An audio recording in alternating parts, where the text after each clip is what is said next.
From now until the federal election, our very own Peter Martin will be carrying out one of the most worthy tasks of a fine journalist. As our economics correspondent, he will be joining PolitiFact and stress testing for truthfulness some of the major comments of the election campaign from various politicians. Why the carbon cost question?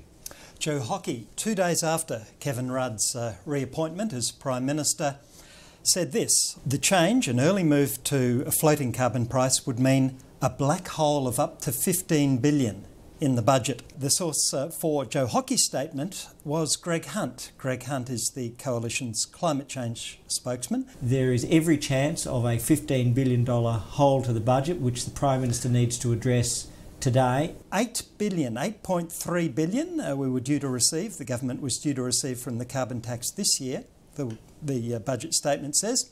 9.2 billion the next. Now, if you move from a floating carbon price of around $24 at the moment to around $6, you can proportionately see that that'll cost around $6 billion each financial year.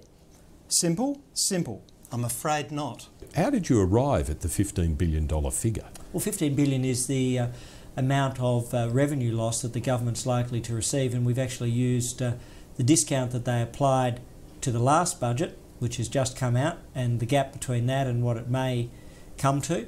That's not difficult accounting. The gross figure is the value of carbon permits issued, but 40-odd% of the permits are issued for free. So if something is issued for free and then you no longer issue it, it's not revenue which has been lost.